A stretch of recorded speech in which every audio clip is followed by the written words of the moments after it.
నమస్కారం. ఈరోజు మనం ఒక అద్భుతమైన కథ గురించి మాట్లాడుకుందాం.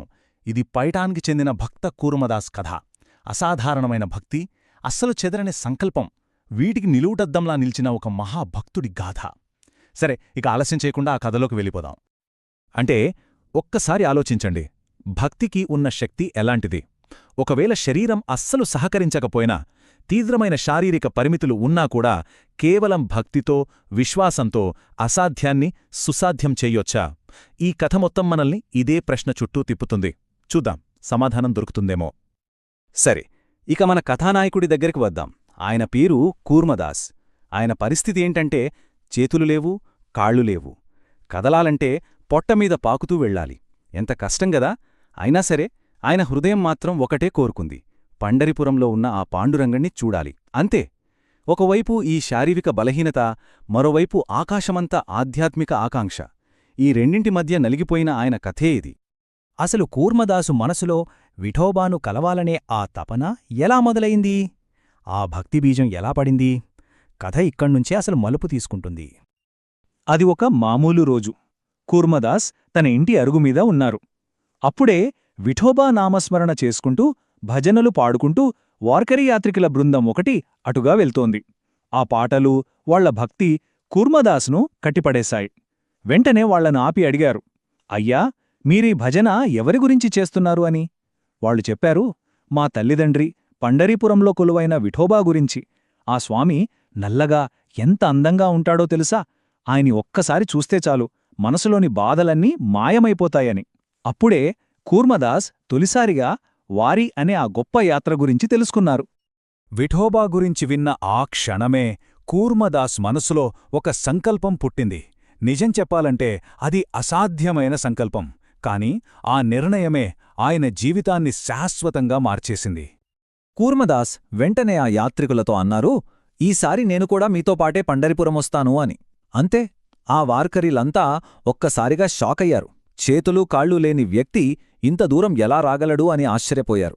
కాని కూర్మదాస్ నిర్ణయం మాత్రం చాలా గట్టిది. ఆయనకు తెలుసు, తన వేగం అందరికంటే చాలా తక్కువని. అందుకే ఆ యాత్రికుల బృందం బయలుదేరడానికి 2 రోజుల ముందే తన ప్రయాణాన్ని మొదలుపెట్టారు. పొట్టమీద పాకుతూ పాకుతూ శరీరమంతా గీసుకుపోయి రక్తం కారుతోంది. అయినా ఆ బాధను లెక్కచేయలేదు. మనసు మొత్తం పాండురంగుడి మీదే పెట్టి తనకు తెలిసిన ఆ కొన్ని భజనలు పాడుకుంటూ నెమ్మదిగా ముందుకు సాగారు.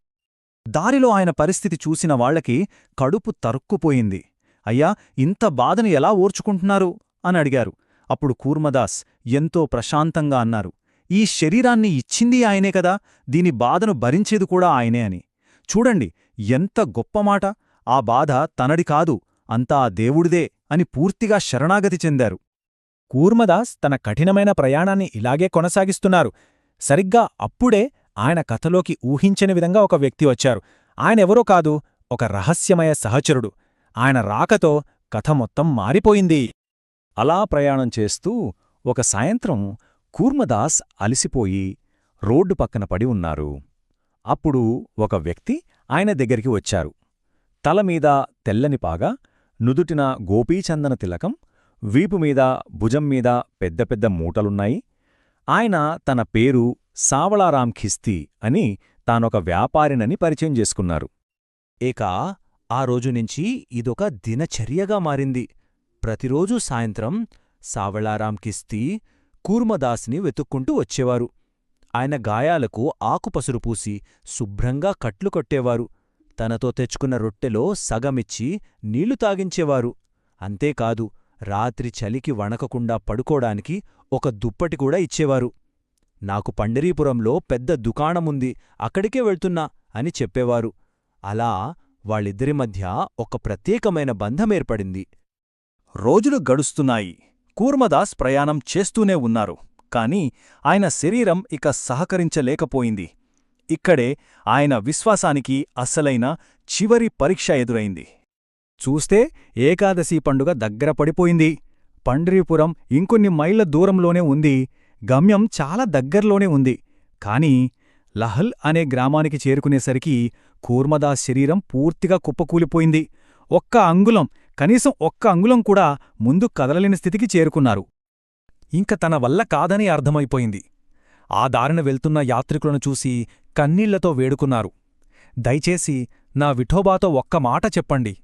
మీ దాసుడు కూర్మా పైథాన్ నుంచి వచ్చాడు, కాని లహుల్ దగ్గర ఆగిపోయాడు, ఇక కదలలేకపోతున్నాడు.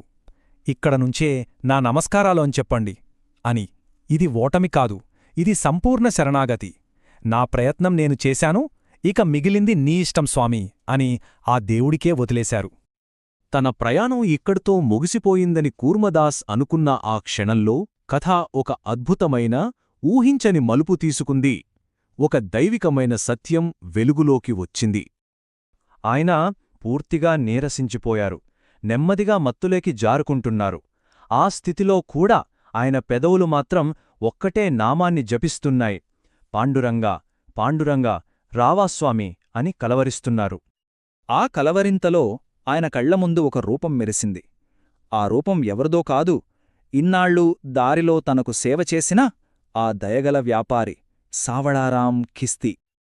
కాని ఒక్క క్షణం ఆశ్చర్యం, ఖిస్తీ రూపం నెమ్మదిగా మారుతోంది.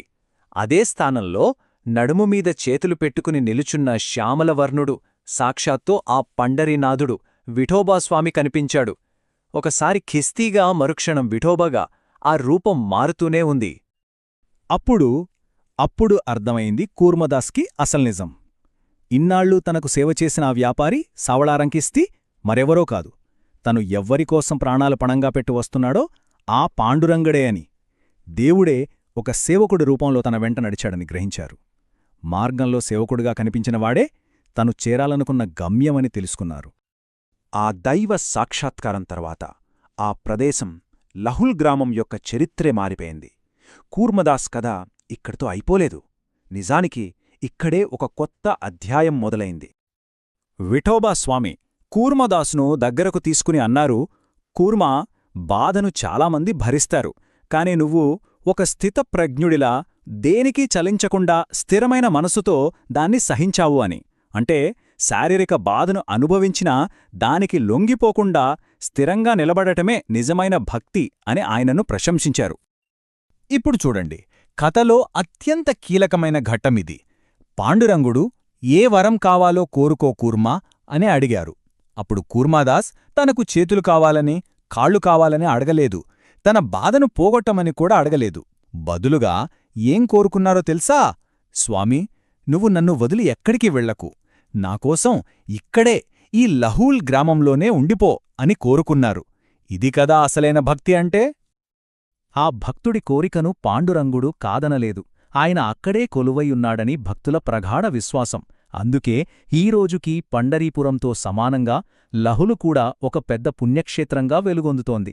చూశారా, ఒక భక్తుడి అచంచలమైన విశ్వాసం ఒక సామాన్యమైన గ్రామాన్ని పుణ్యక్షేత్రంగా ఎలా మార్చేసిందో. సరే, ఈ కథ మొత్తం విన్నాం కదా. ఇప్పుడు మన ముందు ఒక పెద్ద ప్రశ్న మిగిలిపోయింది. కూర్మదాస్ అనుకున్నట్టుగా పండరీపురం చేరుకోలేదు, కాని పాండురంగుడే ఆయన దగ్గరకొచ్చాడు. అంటే నిజమైన భక్తి అంటే గమ్యాన్ని చేరుకోవడంలో ఉందా, లేక ఆ గమ్యం కోసం మనం చేసే ప్రయాణంలోనే ఉందా? దీని గురించి ఒక్కసారి ఆలోచించండి.